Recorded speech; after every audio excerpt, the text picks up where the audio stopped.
In today's lesson, we're gonna learn the classic Ain't No Sunshine by Bill Withers. This song is perfect for those moments when someone asks, "Oh, you play guitar, right?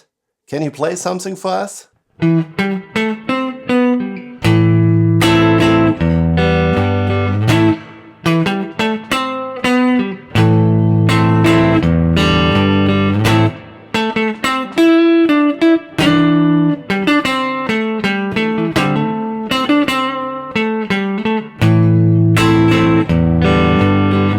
We will not only learn this great song to be able to perform it in solo style, but we will also discuss a few ways to interpret it differently and give it our own touch. Grab your guitars and let's get started.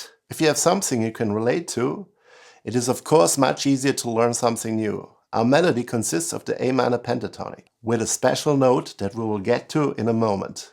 So if you know the basic pattern of the A minor pentatonic in the 5th fret, then in essence you already have a clear reference point for finding the notes. So our melody starts on the 7th fret of the A string. And then it goes just up the pentatonic, like this. Now our special note is coming and we go down a half step. Then we go back to the pentatonic, to the 5th fret on the D string, and then we go to the 7th fret on the D string. So the whole thing sounds like.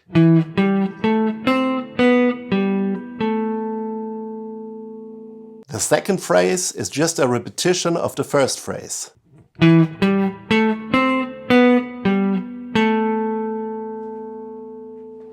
Now we play the third phrase, which is a little bit more complicated.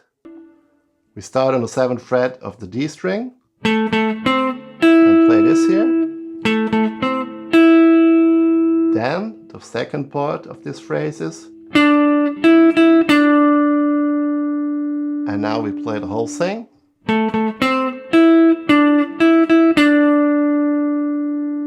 Again.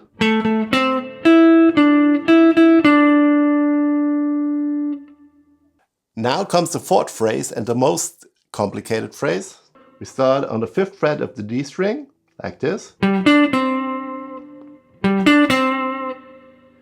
And then the second part of this phrase is. And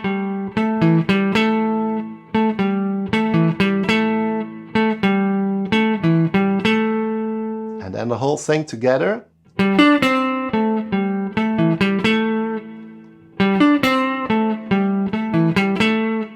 Now we go to the last phrase. Later we will learn the bridge of the song. This is the first part of the last phrase. And then the second part is. Together.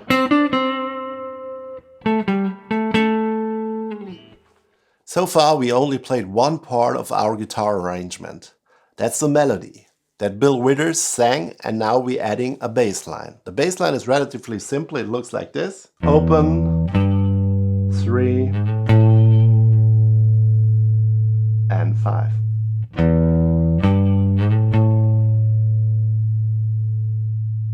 Now we're gonna add the melody to the bass line.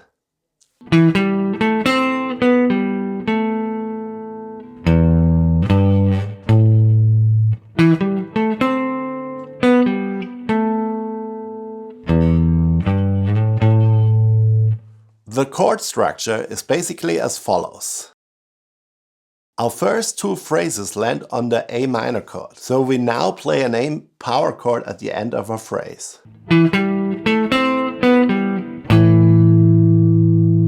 When you play the chords, it is important to know that the top note will be heard by the listener as a melody note. In other words, it is extremely important that we play the top note in such a way that it can be heard well.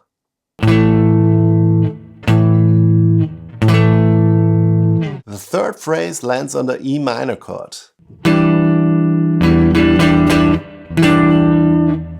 We use this voicing to have the melody note as the highest note. The fourth phrase lands on the D minor chord, and we play this power chord.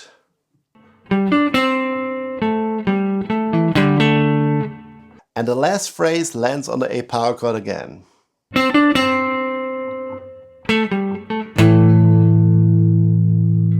Yeah, now our arrangement sounds much more complete than before.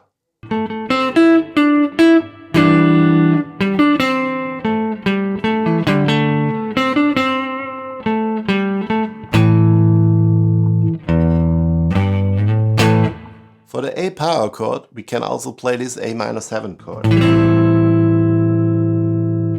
And now we can play with the bass line some chord tones. In the original, he alternates between A minor and E minor, and A minor in the bass line. So we also add the chord tones of the E minor.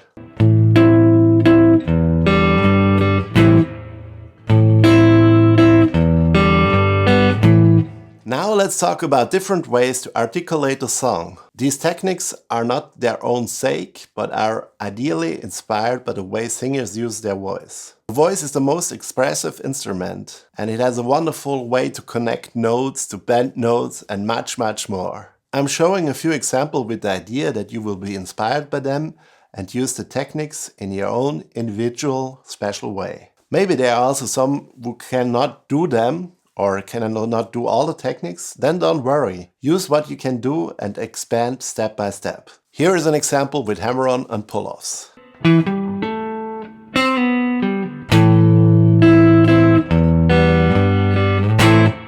Here is an example with slides.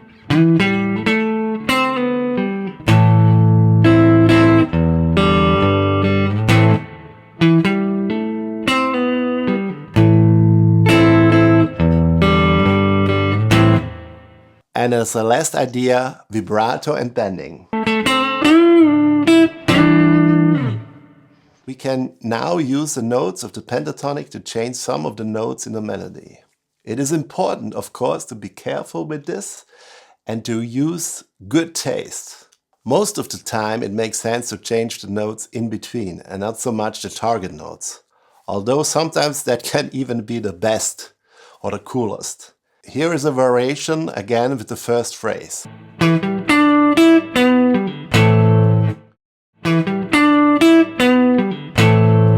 Here is a variation with the third phrase.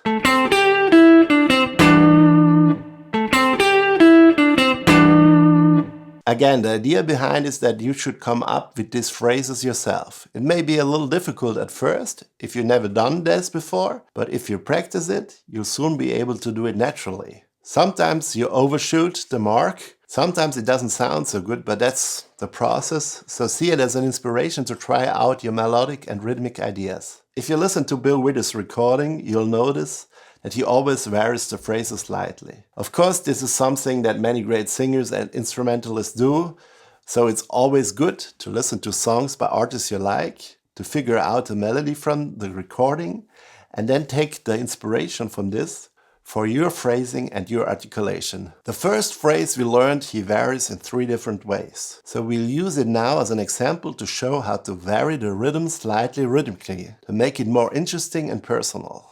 Here you can see all 3 variations.